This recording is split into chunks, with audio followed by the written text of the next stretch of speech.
তারেক রহমান সাহেব গতকালকে রাত্রে খবর নিচ্ছে, খবর নিয়ে আমাদের এই যে সিনিয়র যুগ্ম মহাসচিব রিজভী আহমেদ সাহেবকে পাঠাইছেন। আমি সহ একসঙ্গে আসছি, বার্ন ইউনিটে গেছি, দেখে আসছি। এখন এখান থেকে আমরা সরাসরি ভবানীগঞ্জে বাড়িতে যাব, বাড়ি ঘরে কিভাবে আগুন লাগাইছে, পেট্রোল দিয়েছে, সব আমরা দেখবো। আমি প্রথমে যখন আগুনটা হাত করে উঠছে, আমার মেয়ে যেখানে আমি উঠেছি, উঠি দরজা খুলছি, আমি আগে বাবা বাবা করে দরজা খুলছি, দরজা খোলে না। আমি বড় বেড়া পাখি, আমার একটা হাতটা ছুটে গেছে, এইখানে ব্যথা পাইছে, হাতটা ছুটে গেছে।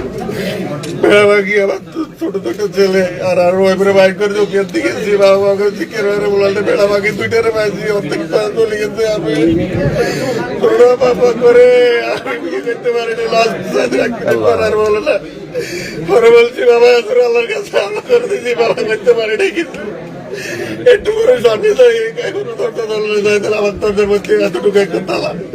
প্রথম তো এটা খুলছি, এটা সামনে আমি চাইলে আমি দৌড় দিচ্ছি, আমার বাচ্চাদের বিয়ে করার তালা বাড়ি পরে আমি এতটুকু একটা তালা সাদা। আমি তখন অবস্থা করছি।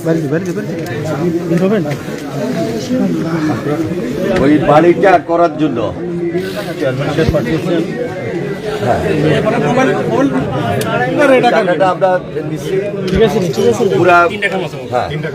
পুরা বাড়িটা করার জন্য আরো যা লাগবে বাকিটা আমি দেখবো।